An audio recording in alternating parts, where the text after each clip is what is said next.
اعوذ باللہ من الشیطان الرجیم بسم اللہ الرحمن الرحیم الحمد للہ والصلاة والسلام علی رسول اللہ وعلی رسول اللہ واللعنۃ الدائمہ علی اعدائہم اعداء اللہ اما بعد۔ ناظرین، ہم نے یہ جو حالیہ ایران امریکہ اسرائیل جنگ ہے، اس سے پہلے جب مذاکرات چل رہے تھے ایران اور امریکہ کے، تو اس زمانے میں ایک سلسلہ گفتگو شروع کیا جس کا صرف ایک پروگرام ریکارڈ اور پبلش ہو سکا، اور وہ تھا اسلام کے فلسفہ سیاست پر گفتگو۔ بیک گراؤنڈ یہ تھا کہ بعض جاہل جو اسلام کی تعلیمات سے در حقیقت آگاہ نہیں ہیں، یا بعض وہ لوگ جو اعلی کار ہیں، بکے ہوئے قلم، تو انہوں نے اس جنگ سے پہلے یہ پروپیگنڈا کیا تھا کہ اسلام میں حکومت کا کوئی کنسپٹ نہیں ہے، اسلامی نظام حکمرانی کا اسلام میں کوئی کنسپٹ نہیں ہے، اور یہ ظاہر کرنے کی کوشش کی تھی کہ اسلامی جمہوریہ ایران کی جو حکومت ہے وہ ایک غیر دینی، غیر اسلامی گویا ایک حادثہ ہے، تو اس کو جو ہے ختم ہونا چاہیے۔ ہم نے اس حوالے سے جس گفتگو کا آغاز کیا تھا اس میں یہ نکتہ سب سے پہلے بیان ہوا تھا کہ فلسفہ سیاست کا یا پولیٹیکل فلسفی کا ایک بنیادی سوال یہ ہے کہ حکمرانی کا حق کسی کو کیسے ملتا ہے، کیوں ملنا چاہیے، اور ہم نے اسلامی تعلیمات کی روشنی میں بھی یہ عرض کیا تھا کہ اسلام کی تعلیمات کی روشنی میں بنیادی طور پر تمام انسان، ہر فرد، سماج اور معاشرے کا ایچ اینڈ ایوری انڈیویجول جو ہے وہ آپس میں ایکول ہیں، کسی کو کسی پر کوئی برتری حاصل نہیں ہے، کسی کو کسی پر کوئی حکمرانی حاصل نہیں ہے، تو پھر کیسے کسی کو دوسروں پر حکمرانی اور حکومت کا حق حاصل ہو۔ یہاں پر ایک نکتہ یہ بیان کیا گیا تھا کہ اگر حکومت نہ ہو، اگر کسی کو کسی پر حکمرانی کا حق حاصل نہیں ہے تو پھر کیا ہوگا؟ تو یہ ہم نے بیان کیا تھا کہ اسی صورت میں ہو سکتا ہے کہ انسانی سماج باقی بھی رہے، ترقی بھی کرے، اپنے کمال کو بھی پہنچے، اور حکومت نام کی کوئی چیز بھی نہ ہو سماج میں۔ تو یہ تو صرف اس وقت ہو سکتا ہے جب ہر انسان وہ اپنے علمی اخلاقی کمال کو پہنچا ہوا ہو اور وہ اپنی حد سے تجاوز نہ کرے، لیکن ایسا آج تک نہیں ہوا انسانی معاشروں میں، ایسا اب تک نہیں ہوا، آج تک نہیں ہوا، اور ہم سمجھتے ہیں کہ اگر کبھی ہوا کوئی ایسا مدینہ فاضلہ یا یوٹوپیا اگر وہ تحقق پایا تو اسلام کی تعلیمات کی روشنی میں وہ امام زمان اجل اللہ فرجہ شریف کے ظہور پر ہوگا، اس سے پہلے ایسا نہیں ہوگا۔ لہٰذا جب تک انسان انسانیت کے کمال کو نہیں پہنچتے، اور وہ بھی تمام ایک سماج کے تمام افراد، آل انڈیویجولز، وہ اگر انسانیت کے کمال تک نہ پہنچیں تو یہ نہیں ہو سکتا کہ وہ اپنی حد پر رک جائیں اور دوسروں کے حقوق پر، دوسروں کے حق پر، دوسروں کی پراپرٹی پر، دوسروں کی ناموس پر، دوسروں کے منصب پر شب خون نہ ماریں، ڈاکہ نہ ڈالیں، یہ نہیں ہو سکتا۔ تو بنابراین ایک ایسی اتھارٹی کا، جسے ہم ریاست کہتے ہیں، حکومت کہتے ہیں، اس کا وجود ضروری ہے جو ہر ایک کو دوسرے پر ظلم اور تجاوز سے روکے، اور اس پہ ہم نے حضرت امیر علی بن ابی طالب علیہ السلام کا یہ فرمان نقل کیا تھا کہ لابد للناس من امیر بر او فاجر، کہ ضروری ہے لوگوں کا کوئی امیر ہو، نیک ہو یا بدکار، یا عمل فی امرۃ المؤمن و یا استمتع فی الکافر، کہ حکومت کا یہ فائدہ ہوتا ہے، امیر کا یہ فائدہ ہوتا ہے کہ اس کی امارت میں، اس کی ریاست میں، اس کی حکومت میں مومن کو عمل کرنے کا موقع ملتا ہے اور کافر کو بھی فائدہ اٹھانے کا موقع ملتا ہے۔ اور یہ محاورہ معروف بیان کیا گیا کہ سلطان ظلوم خیر من فتنۃ تدوم، ایک ظالم حکمران اس دائمی فتنے سے جو حکمران نہ ہونے کی صورت میں ہوتا ہے وہ بہتر ہے۔ اور بتایا تھا کہ ظالم حکمران اپنی پوری عمر میں اتنا ظلم نہیں کرتا، اگر فرض کریں اس کی 50 سال 60 سال 70 سال کی بھی عمر ہو تو وہ اپنی رعایا پر اتنا ظلم نہیں کرتا کہ جو اگر اسٹیٹ نہ ہو، حکومت نہ ہو، حکمرانی نہ ہو تو ایک دن میں لوگ ایک دوسرے پر جتنا ظلم کریں گے۔ تو پس اسلامی پرسپیکٹو میں یا اسلام کے تعلیمات کی روشنی میں حکومت کا قیام ضروری ہے، یہ بات ہم بیان کر چکے، جس کا میں نے خلاصہ جو ہے نا وہ دہرا دیا۔ لیکن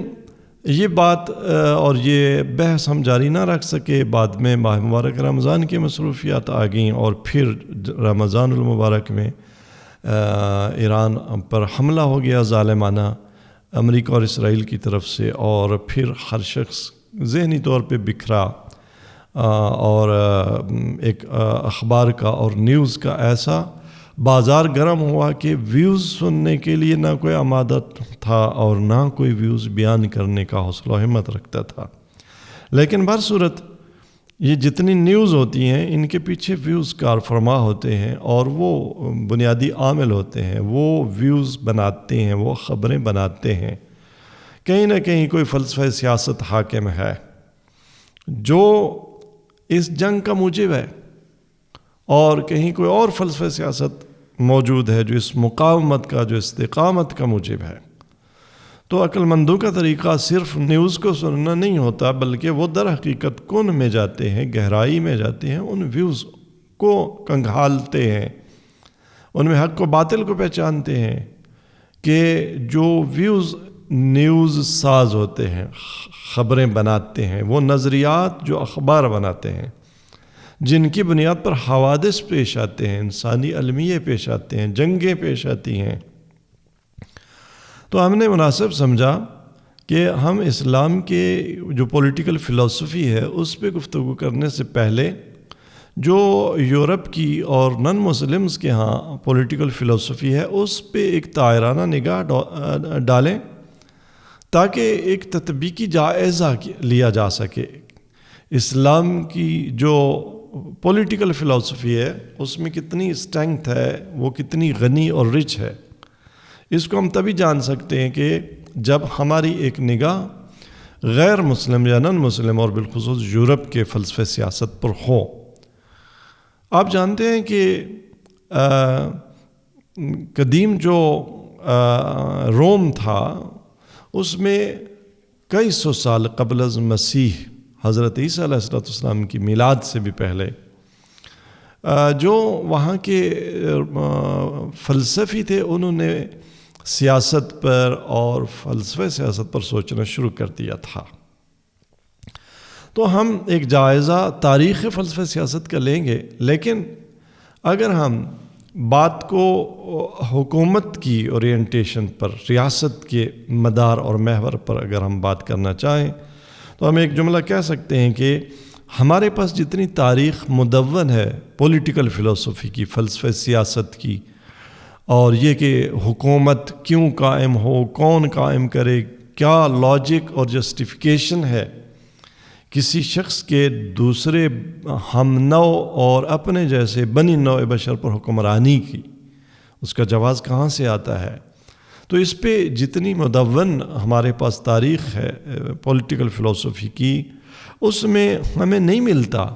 کہ کوئی ایسا فکری فلسفی سیاسی مکتب ہو، اسکول آف تھاٹ ہو، کہ جس نے حکومت کو نہ مانا ہو، جس نے حکومت کے قیام کا انکار کیا ہو، جس نے یہ کہا ہو کہ انسانی سوسائٹی میں اسٹیٹ نہیں ہونی چاہیے مگر دو مکتب ایسے ہیں، اور اتفاقاً یہ دونوں مکتب 19ویں صدی کے مکتب ہیں، یعنی وہ ہمارے ایج کے مکتب، گویا ہمارے قریب کی ایجز کے یہ مکاتب، کہ جنہوں نے یہ کہا کہ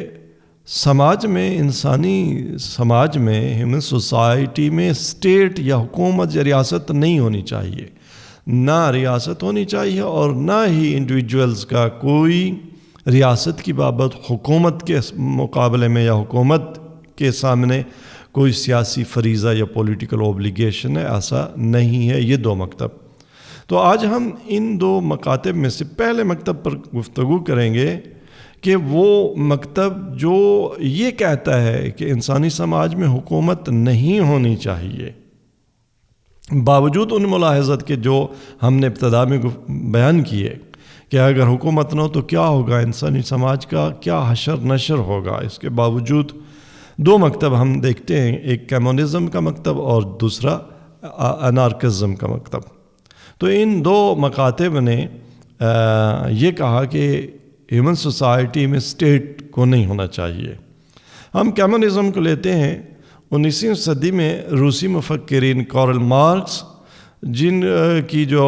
ایج ہے وہ 1818 سے 1883 تک بیان ہوئی ہے، اور فریڈرک اینگلز کے یہ بھی 1820 سے 1895 اس کا دور حیات ہے۔ یہ دونوں آپس میں گویا رفیق تھے اور کمیونسٹ پارٹی کے دونوں رہنما، اور ان کی ایک مشترکہ تالیف ہے مینیفیسٹو آف کمیونسٹ پارٹی، جو سن 1848 میں یہ تالیف منظر عام پر آئی۔ یہ ان کی در حقیقت ایک فکری فلسفی تالیف ہے، اور ایک جو ان کی پارٹی تھی اس کا منشور کہیں، اس کا لاہ عمل اس میں انہوں نے لکھا، اور اس تالیف میں انہوں نے انسانی سماج میں ریاست کا انکار کیا کہ ریاست انسانی سماج میں نہیں ہونی چاہیے، ریاست مضر ہے، ریاست ایول ہے، ریاست برائی ہے، اس کو انسانی سوسائٹی میں نہیں ہونا چاہیے، اور کسی شخص کا یا انڈیویجولز کا کسی ریاست کے مقابلے میں اطاعت کا، فرمان برداری کا کوئی سیاسی فریضہ یا پولیٹیکل اوبلیگیشن نہیں ہے۔ در حقیقت مارکسزم، جس کے بانی مارکس اور اینگلز تھے، یہ بنیادی طور پر ایک کہتے ہیں کہ اکانومکس اورینٹڈ سوشو پولیٹیکل نظریہ تھا، یا ایک ایسا مکتب تھا جو معیشت مدار تھا۔ اس کا بنیادی کنسرن لوگوں کی، معاشرے کے لوگوں کی معیشت تھی، فقر و فاقے کا، اور جو مالی وسائل ہیں، ثروت کا جو کہیں کہ ان کی نظر میں غیر منصفانہ تقسیم تھی، اس کو ایلیمینیٹ کرنا تھا۔ اور ان کا بنیادی ہدف یہ تھا کہ جو انسانی سماج پر معاشی نظام حاکم ہے اس کو نئے سرے سے سیٹل کیا جائے۔ لیکن انہوں نے اپنی جو معاشی ان کی ریفارمز تھیں ان کے لیے ایک سیاسی نظریے کی پناہ لی، یا ایک پولیٹیکل فلسفی کی پناہ لی، اور اس کو سیاست سے جوڑا کچھ اس طرح کہ ان کی نظر میں سماج میں، انسانی معاشرے میں کسی کی کوئی نجی ملکیت نہیں ہونی چاہیے۔ انڈیویجولز انڈیویجولی کسی پراپرٹی کے مالک نہیں ہونے چاہیے۔ یہ ایک ان کا وہ تھا اصل جو ہے مطلب یا کلیم۔ اس کے ساتھ ساتھ یہ طبقاتی تقسیم کے مخالف تھے۔ یہ کہتے تھے کہ طبقات نہیں ہونے چاہیے معاشرے میں، بالخصوص ان کی جاگیرداری کے خلاف، فیوڈلزم کے خلاف، اور سرمایہ داری یا کیپٹلزم کے خلاف گویا ایک جنگ تھی۔ کیوں ایک سماج میں ایک طبقہ وہ جو ہے اعلیٰ نسل کے لوگوں کا ہو، وہ جو ہے سیاست دانوں کا ہو، وہ آقاؤں کا ہو، ایک غلاموں کا ہو؟ بنیادی طور پر یہ بات دلکش تھی، دل فریب تھی، اور ایک حد تک انسانی مساوات کو اگر دیکھا جائے تو اس لحاظ سے یہ بات ایک دعوے کی حد تک ٹھیک تھی۔ لہٰذا کیوں جاگیردار، ایک بندے کے پاس مکان کی جگہ نہیں ہے اور ایک پاس جو ہے ہزاروں کنال وہ رقبہ ہے، سنبھال نہیں سکتا، تو یہ جاگیرداری کے خلاف، اس طرح سے سرمایہ داری کے خلاف ان کا ایک گویا قیام تھا، لیکن چونکہ یہ جاگیرداری کو، طبقاتی نظام کو، نجی ملکیت کو، اس کو نہیں مٹا سکتے تھے جب تک کہ ان کے پاس پاور نہ ہو. تو یہاں انہوں نے ایک انقلابی آمریت کا، ڈکٹیٹرشپ آف پرولیٹریٹ، انقلابی آمریت کا ایک نظریہ دیا کہ وقتی طور پر ایک حکومت ہونی چاہیے، آمریت ہونی چاہیے، لیکن یہ آمریت کس کے لیے؟ چونکہ ظاہر ہے ان کو یہی نظر آتا تھا کہ ایک آمر حکمران ہی جاگیرداری کا خاتمہ کر سکتا ہے، ورنہ جاگیردار اگر خود حکمران ہوں تو وہ کب جاگیرداری کا خاتمہ کرتے ہیں؟ وہ تو جاگیریں آپس میں بانٹتے ہیں. سرمایہ دار کے پاس سرمایہ ہے، جب وہ اپنے سرمایہ کی بنیاد پر نوکروں کو، امپلائیز کا استحصال کر رہا ہے، تو وہ کب چاہے گا کہ یہ سرمایہ جو ہے ملازمین کے طبقے میں شفٹ ہو جائے؟ وہ نہیں چاہے گا. تو حکومت اگر جاگیردار کر رہا ہوگا، حکومت اگر سرمایہ دار کر رہا ہوگا، تو وہ تو اپنے ہی مفادات کا تحفظ کرے گا. لہٰذا ایک آمر کو آنا چاہیے، اور یہ آمر آ کر سرمایہ داری کی بیخ کنی کرے، یہ آمر آ کر جاگیرداری کی بیخ کنی کرے. اور جب یہ سرمایہ داری اور جاگیرداری کی بیخ کنی ہو جائے تو پھر یہ جو ڈکٹیٹرشپ ہے، یہ جو اسٹیٹ ہے، اس کو ایک سوشل نظام میں ڈھل جانا چاہیے. ڈکٹیٹرشپ ہٹ جائے، حکومت ختم ہو جائے، نجی ملکیت کا نظام ختم ہو جائے، معاشرے کے تمام افراد اپنی استعداد کے مطابق کام کریں، لیکن سب کی جو اثاثے ہیں وہ قومی ملکیت میں ہوں، اور ہر شخص کو اس کی محنت کے مطابق اور اس کی ضرورت کے مطابق جو ہے اس کو صلہ ملنا چاہیے. تو یہاں پہ سوشیلزم جو ہے وہ اس کا گویا غلبہ ہو جاتا ہے، ڈکٹیٹرشپ ختم ہو جاتی ہے، اور اس کے بعد سوشلزم کا آخری جو مرحلہ ہے وہ کیمونزم، جس میں حکومت نہیں ہے. تو کیمونزم در حقیقت وہ فلسفی مکتب تھا، فلسفیکل اسکول آف تھاٹ تھا، کہ جس کا حرف اول و آخر یہ تھا کہ تمام پیداواری ذرائع یا پروڈکشن کے جو سورسز ہیں ان کو سوشلائز ہونا چاہیے. اور یہ تبھی سوشلائز ہو سکتے ہیں جب سماج میں کوئی جاگیردار نہ ہو، کوئی برتر طبقہ نہ ہو، کوئی لوور طبقہ نہ ہو، اور طبقاتی مفادات جب ختم ہو جائیں گے، سب برابر ہو جائیں گے، تو ان کے نزدیک مادی قلت سماج میں اور معاشرے میں ختم ہو جائے گی. آپ کے پاس جو مادی سورسز ہیں زندگی گزارنے کے، وہ دستیاب ہوں گے، عام دستیاب ہوں گے، اور لوگ آسودہ زندگی اور ویلفیئر میں ہوں گے. اور جب ایسا ہوگا، ہر شخص اگر اس کا پیٹ بھرا ہوا ہو تو وہ پھر دوسروں کے مال پر ڈاکہ نہیں ڈالے گا، وہ دوسروں کے مال کی چوری نہیں کرے گا، وہ کسی کے دوسرے کے حق پر، جب اس کا ہے ہی پیٹ بھرا ہوا ہے، اس کو سب کچھ مل رہا ہے، اس کی ضروریات پوری ہو رہی ہیں، تو یوں ایک ایسا سماج قائم ہو جائے گا کہ جس میں تجاوز نہیں ہوگا. جب ایک دوسرے کے حقوق پر، ایک دوسرے کے اثاثوں پر، ایک دوسرے کے مال پر تجاوز نہیں ہوگا، تو آپ کو کسی اسٹیٹ کی ضرورت نہیں ہے کہ جو جبر کے ذریعے ہر شخص کو اس کی حد پر رکھے اور باقی رکھے. لہٰذا کیمونزم کا الٹیمیٹ ڈیسٹنی کہیں یا منزل مقصود یہ تھی کہ نو اسٹیٹ، نو ڈکٹیٹرشپ، نو کلاس رول. تو یہ کیمونزم، جس نے کہا کہ نو اسٹیٹ، یہ ایک مکتب تاریخ فلسفہ سیاست میں یا پولیٹیکل فلسفی کی ہسٹری میں یہ ایک مکتب آیا، اور ایک عرصہ تک اس نے بڑی اپنی دھوم مچائی. لیکن یہ مکتب بھی چونکہ اس کی بنیاد وہ ریشنل جو ہے ان فاؤنڈیشنز پر نہیں تھی، ریلیجس فاؤنڈیشنز پر نہیں تھی، دین حق سے یہ دور تھا، اس کی بنیاد میں نہ کہیں توحید تھی، نہ کہیں قیامت تھی، نہ کہیں انسان بحیثیت انڈیویجول اس کے حقوق کا احترام تھا، تو یہ نظام اور کمیونزم جو ہے تاریخ کے کوڑے دان میں چلا گیا۔ اور اس کی جو بنیادی ترین پرابلم تھی وہ یہی کہ یہ نجی ملکیت کی نفی کرتا تھا اور کلیکٹیو آنرشپ کا اس کا بیانیہ اس کو لے ڈوبا کہ خداوند تبارک تعالیٰ نے جیسا کہ خداوند تبارک تعالیٰ نے قرآن کریم میں فرمایا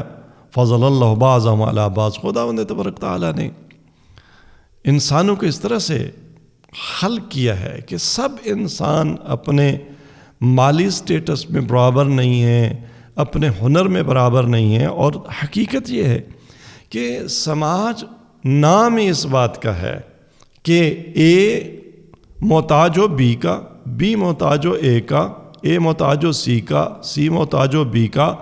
بی محتاج ہو ڈی کا۔ اگر انسان بنی نوع انسان بشر افراد انڈیویجولز ایک دوسرے کے محتاج نہ ہوں تو سماج کی پھر کیا ضرورت؟ یہ تو بکھرے ہوئے پرندے ہوں گے۔ انسانی سماج اس وقت تشکیل پاتا ہے جب کارخانے دار کسان کا محتاج ہے، کسان کارخانے دار کا محتاج ہے، درزی کارخانے دار کا محتاج ہے، ایک شخص جس نے اپنے تن اور بدن کو ڈھانپنا ہے وہ درزی کا محتاج ہے،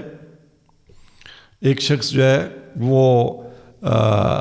بڑھائی کا محتاج ہے، بڑھائی جو ہے وہ کسان کا محتاج ہے، کسان تاجر کا محتاج ہے، تاجر کسی اور کا محتاج ہے۔ تو جب تک یہ احتیاج نہ ہو، اور یہ احتیاج تب آتی ہے کہ جب لوگ ایک ہی سٹیٹس میں غنی نہ ہوں بلکہ ایک دوسرے کے محتاج ہو، تب سماج قائم ہوتا ہے، تب صنعت وجود میں آتی ہے، تب زراعت وجود میں آتی ہے، تب کلچر اور سیویلائزیشن وجود میں آتی ہے۔ تو کمیونزم جو ہر فرد کو غنی دیکھنا چاہتی تھی، اس کی بنیادی مشکل یہی تھی کہ جو اس کو لے ڈوبی، اور اس نے نجی جو ملکیت تھا اس کا انکار کیا، اور اس نے جو سٹیٹ کا انکار کیا کہ نو سٹیٹ۔ تو جب نو سٹیٹ، پہلی بات تو یہ کلیم خود کمیونزم کی تاریخ میں کبھی بھی شرمندہ تعبیر نہ ہو سکا۔ کوئی کمیونسٹ سوسائٹی پولیٹیکل فلسفی کی تاریخ میں اور کمیونزم کی تاریخ میں ایسی وجود میں نہ آئی جہاں سٹیٹ نہ ہو۔ اور ہم نے جیسا کہ مقدمے میں کہا، ایسی سوسائٹی یا ایسا مدینہ فاضلہ یا یوٹوپیا، وہ اس کی ایک تصویر صرف ہمارے پاس ہے جو عصر ظہور کی تصویر ہے، اور وہاں بھی ایسا نہیں ہے کہ نو سٹیٹ، وہاں بھی حکمرانی بہر صورت باقی ہے، لیکن انسان اپنے تکامل میں وہاں پہنچتا ہے کہ بہرحال شرق عالم سے ایک خاتون زیورات میں لدی ہوئی غرب عالم تک پہنچتی ہے تو کوئی اس کے در پہ نہیں ہوتا۔ لیکن کمیونزم ایسا سماج کبھی قائم نہ کر سکا، اور یہی ہوا کہ کمیونزم ٹوٹ گیا۔ کمیونزم کی فلسفی پر جو سٹیٹس قائم تھی ان کے، اور سوویت یونین جو تھی اس کے حصے بکھرے ہو گئے، اور اس کے بارے میں امام خمینی رضوان اللہ تعالیٰ علیہ کی وہ پیشین گوئی جو 1989 میں آپ نے جو خط لکھا گورباچوف کے نام اور ایک وفد بھیجا، اس خط میں امام خمینی نے یہ لکھا تھا کہ گورباچوف صاحب، یہ سب پر واضح ہو چکا ہے کہ کمیونزم اب دنیا کی سیاسی تاریخ کے عجائب خانوں میں پایا جائے گا، کیونکہ مارکسزم انسانیت کی اصل ضرورتوں کا احاطہ نہیں کرتا۔ آپ سچائی کا سامنا کریں، آپ کے ملک کا اصل مسئلہ زمین، معیشت یا آزادی نہیں بلکہ خدا پر ایمان کی کمی ہے۔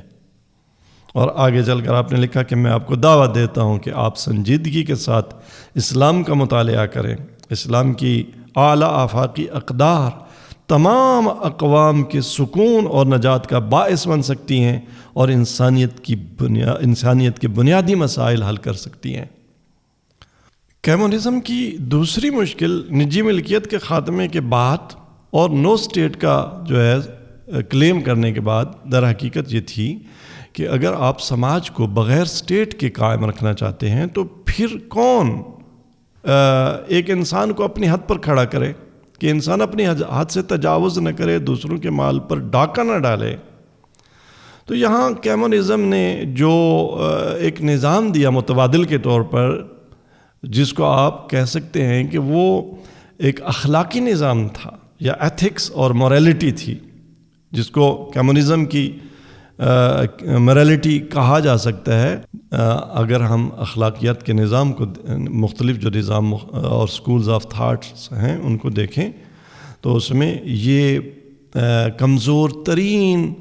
اوریجن جو ہے ایتھکس کا وہ یہی تھا، اور یہ بھونڈی ترین ایک لاجک تھی، اور جو کوئی گارنٹی فراہم نہیں کرتی تھی۔ اور اس پہ اگر آپ مزید انفارمیشن لینا چاہیں تو ہم نے ایک کتاب اسلام اور اخلاقی اقدار کے نام سے تالیف کی ہوئی ہے، جس میں مختلف جو اخلاقی مکتب عمدہ اخلاقیات کی تاریخ میں آئے ان کو بیان کیا گیا ہے، ان پہ تبصرہ کیا گیا ہے۔ ہم نے یہاں پہ صرف ایک اشارہ کر دیا ہے، اور ایک تفصیلی بحث ہے جس کو آپ فالو کر سکتے ہیں۔